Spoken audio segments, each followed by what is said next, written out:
Salamat sa Diyos. Ngayong gabi ay pag-aaralan natin yung Christian decision making.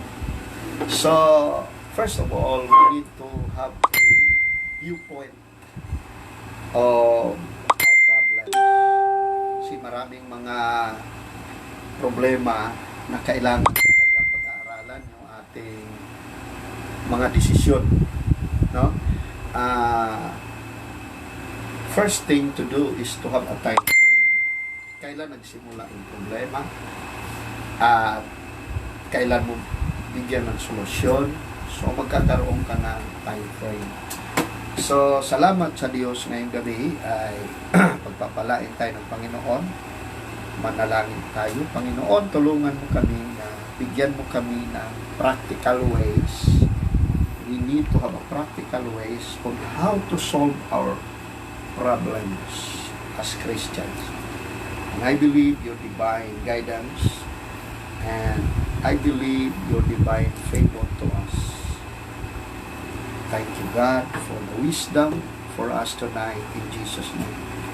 Amen. So our practical ways how to solve our problems as Christian decision making. So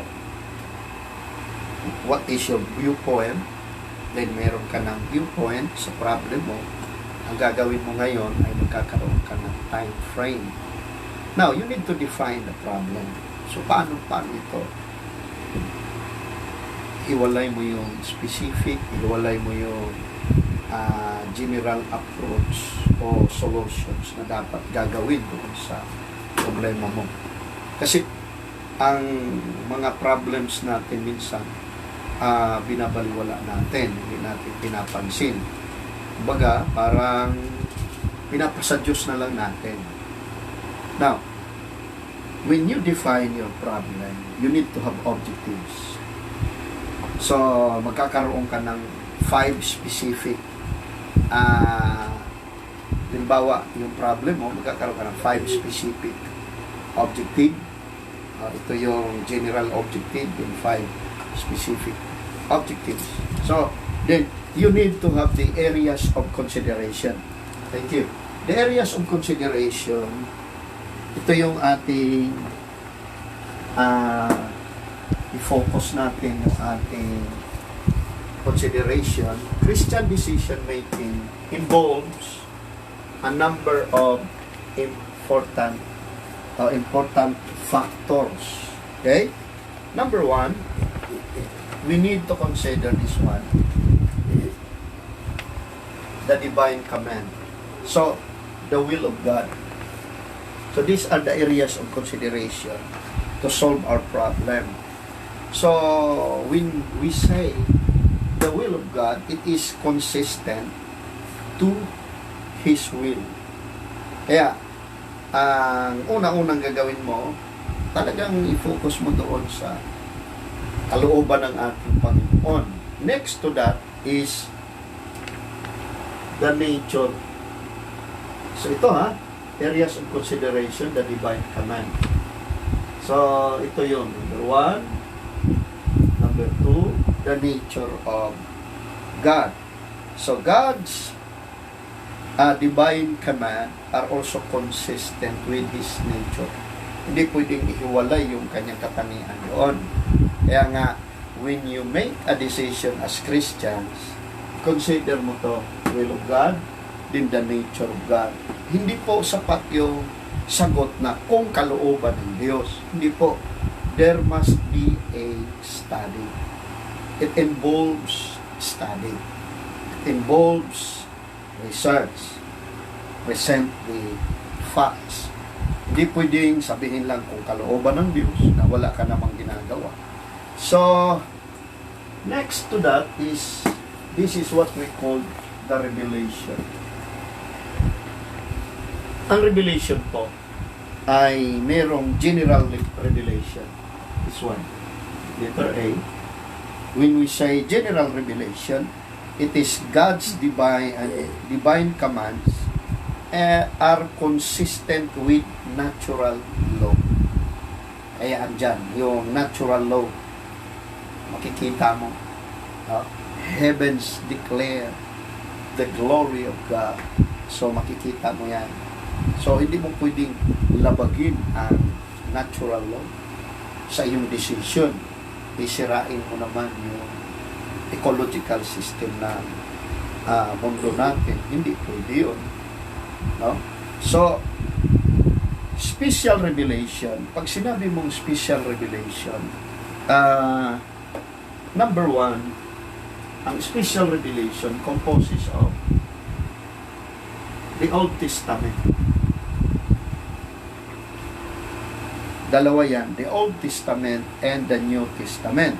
So, pag sinabi mong revelation, general revelation, ang special revelation, hinati naman sa Old Testament at saka sa New Testament. Yun yung areas of consideration ng Christians before making a decision.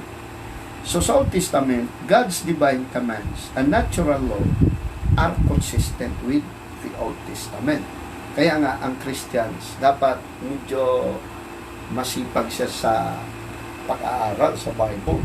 Kasi doon sa commandment of God, doon mo makikita yung tamang mga gagawin mong decision. Next to that is the New Testament. Hindi po yung revelation na nag-pray ka, tapos biglang may pumasok sa isip. Hindi po ganon. No? Hindi po ganon. Kasi we don't need another revelation kasi tapos na ang book of Revelation. So kung tingnan nyo, ang revelation nangyayari yan sa panahon ng mga prophets. Okay?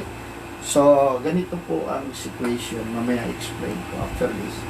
Then, New Testament, God's divine command and natural law are consistent with the New Testament.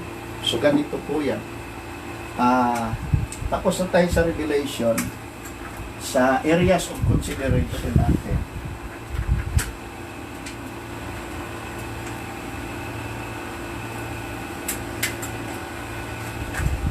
So, una, yung areas of consideration, divine command, then revelation. Ganito, yon. Ito yung Diyos, and the prophets, then the written word,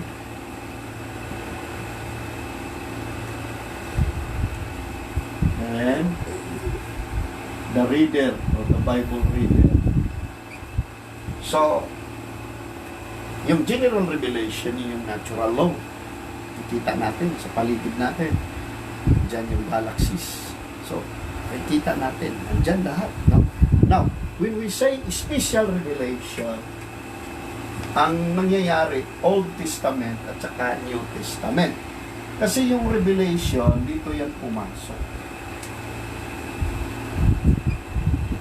God revealed to the prophets. Dito, ang tawag dito ay inspiration. From the prophets, then sinulat nila yung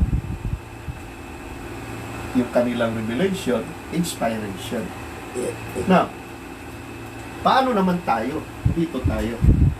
From the written word, ang tawag sa atin, enlightenment.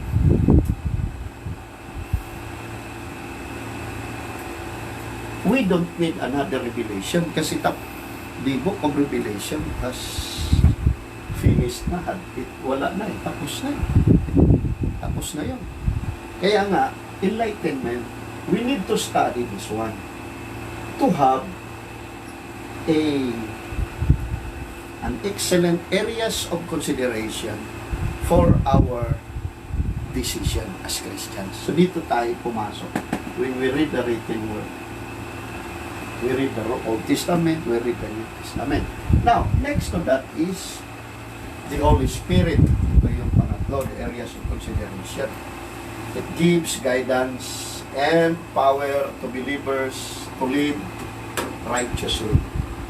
Ang Holy Spirit naman, the Holy Spirit, meron siyang theological virtues. Believers decide in accordance with the theological virtues. So, yun yung decision dapat natin. Nagdidepende sa ating theological virtues. In the New Testament, number 1, love. Areas of consideration. When we decide, be sure that we can have these theological virtues. So love, the love of God and the love of others for God's sake. So meaning, love fulfills the law of God. So hindi siya lalayo sa number 1, hindi siya lalayo sa number 2, yung areas of consideration. Then, next to theological virtues is faith. So, when we say faith, faith grows out of love. And we are justified or made righteous by faith. So, when we say theological virtues, love, they include faith. Then, hope. Hope grows out of love and helps believers live rightly because they focus on eternity. Kaya di pwede mag-decide tayo na lalabas tayo sa theological virtues. Ito po yun. Yan. Next to that is the community. So, apat lang ang areas of consideration natin. And ito ang community. So, ang community naman, number 1, anthropology. Now, pag sinabing anthropology, that is the study of human. So, from the word anthropos. So, humans are social creatures. So, their actions should be viewed from the perspective of a community. Then, after that, kaya nga, meron tayong mga social behavior, pinag-aaralan natin, para yung ating mga decision, i-base din natin doon. So, ni-wrap up ko lang po ito para meron tayong practical ways so that we can have practical ways on how to decide as Christians. Hindi yung bahala na si Lord, hayaan na lang natin. No, hindi gano'n eh. Kailangan binigyan kasi tayo ng Diyos na kaisipan para gagamitin. Next to, this is the family. God established the family. The family is the basic building block of society.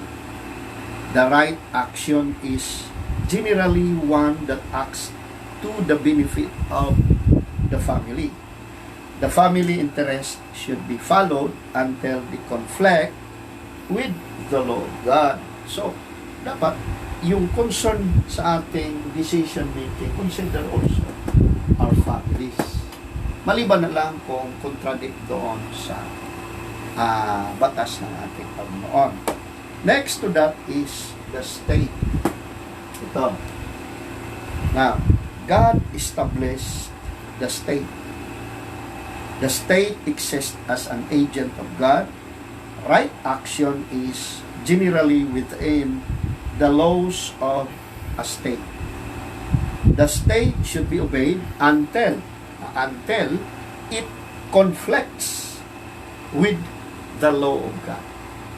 Kaya, sundin natin ano man yung mga patakaran. Ngunit kung ito naman ay salungat na doon sa number 1, commands of God, then number 2, salungat na rin sa kalooban nitong Holy Spirit, ay siyempre hindi na natin susundin yun. Then the church, next to that is the church. So sa church, God established the church. The church is the present manifestation of the kingdom of God. For believers, right action is in accordance with God's word, which never conflict with the law of God. Yan, ang church, yung kanyang policy dapat hindi conflict doon sa laws of God. Then we have what we call the rule of faith. Rule of faith. The rule of faith or regula fide sa Latin. Kaya bawat church o isang organisasyon meron pong tinatawag na regula fide. So ikaw belong to that church, ikaw belong to that organization, you must obey the rule of faith. Now, huwag po kayo mag-decide na against sa law ng church niyo. Kasi magkakaproblema unless yung regula fide, rule of faith, it conflicts with the law of God. So, those are the areas of consideration. Now, before we will make an action, areas of consideration, then magkakaroon tayo ng ACAS or alternative course of action. So bago yung alternative course of action, aralin mo muna tong areas of consideration, tapos magkakaroon ka ngayon ng pagsasaliksik. Halimbawa, yung problema mo, sinaliksik mo sa pinag-aralan mo, meron kang 5 consideration na ganun din ang problema ng 5 na yun. Then, out of 5 solutions na kanilang ginawa, pipiliin mo yung pinaka-the best doon. So, magkakaroon ka ngayon ng recommendation. But prior to that, prior to recommendation, you need to clarify what you want in life. Kasi pag meron ka ng recommendations, kailangan magkaroon ng specific ang iyong solution doon sa problem. Kailangan smart. Ano yun? Specific, measurable, attainable, realistic, time-bound. Kaya nga minsan ang problem, yung kahahabol mo sa mga oportunidad, minsan nagkakaroon ka ng maraming problems. So kailangan medyo mapayapa na yung ating kaisipan bago tayo dadako sa recommendation. Then you will be responsible. You will be responsible for that. Okay? You will be responsible. And ang next step na gagawin mo ay maging consistent ka doon. Maging consistent ka. Then relax. So relax ka lang. Tapos ang gagawin mo ay you have now the perspective and you have now the control. Then here comes your recommendation. Now meron ka na recommendation, huwag kang tumigil doon. Magkakaroon ka ngayon ng action plan. So yung action plan mo, nandoon na yon. Kasi ang problem natin, halos ulit-ulit lang yung problema eh. Kaso wala tayong rubrics na ginawa kung ano yung mga solusyon na ginawa natin. Dapat meron. Para kung ma-encounter mo ulit yung problem, meron ka ng rubrics. Meron ka ng solusyon na gagawin para doon sa problem. So magkakaroon ka ng tinatawag na action plan. Ito na yung gagawin. So, pag merong lalapit sa iyo as Christians, may tumawag sa iyo, magpapayo, meron ka ng action plan na ipakita sa kanya. Ito yung ginawa ko. Ito yung solusyon. So, those are practical ways. Kasi we've been in a lifestyle na may lumapit, hingi ng payo, sabihin lang natin, on the spot, bibigyan mo ng payo, eh okay ka lang. Saan mo kinuha yung payo mo? So, you are now speaking of your experience. Ang tawag doon, yung karanasan mo, gano'n na lang. Yung iba pa nga sasabihan, kulang ka sa prayer. Kailangan mo mag-ayuno. No, but this time, we need prayer, we need fasting. Hindi naman pwedeng wala yan. But this time, this person need our decision. No, na ito yun. So, dapat, practical ways ay alam natin. Napaka-basic po yan para sa atin. Yun lang ang gagawin natin. So, pag lumapit sa iyo ang kapatiran, makapagbigay ka na sa kanya ng payo. So, purihin ang Diyos. Salamat, lalong-lalo na sa ating Abundant Life Ministry Sense this as your pastor. Ito yung payo ko sa inyo. Gumawa na kayo ng mga rubrics o solusyon doon sa mga problema ninyo na hinaharap. Kasi pag yun ay maulit-ulit, meron ka na nakahandang solusyon. Hindi kung kani-kanino nagpapayo. Masakit pa niyan, hindi pa sa pastor nagpapayo yung ibang mga church members saan-saan. Kasi ang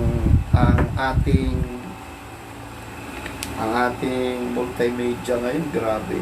Post lang kaagad nila yung problema nila, ang dami na magpapayo. Pero kung tingnan mo talaga, wala silang basis doon sa kanila solution. Nakakalungkot. So, sa mga kapatiran, lalo na sa church na pinangungunahan ng inyong lingkod, ang kailangan lang natin ay gumawa tayo ng listahan kung ano yung mga dapat solusyon. Piliin natin yung pinakamainam para hindi tayo nahihirapan. At siyempre, guidance of the Holy Spirit. So, thank you. So, those friends na naabot nito, mga kaibigan namin na wala pang church, wala pa pinupuntahan simbahan, Abundant Life Ministry ay bukas para sa inyo. So, ang decision making po, na practical ways, but we need God. Kailangan natin. So, without God, we can do nothing. So, our church is open for our friends na unbelievers.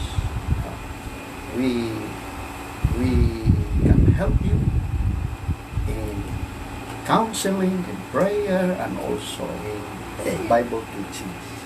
So I'm your servant, Pastor Jojo Soria. God bless you, and allow me to pray just for a moment. Father, these are practical ways that we are going to do for decision making as Christians. Tulungan mo kami, Panginoon, na amin ito magampanan at higit sa lahat, ikaw ang maluwalhati sa amin. Tulungan mo ang mga kaibigan na naabot na tinig na ito na kanilang tanggapin ang kaligtasan dahil ngayon ang araw ng kaligtasan. Salamat, Panginoon, at kami ay handang tumulong at abutin sila sa kanilang kalagayan. Sa pangalan ng Panginoong Hesus. Amen. God bless you all.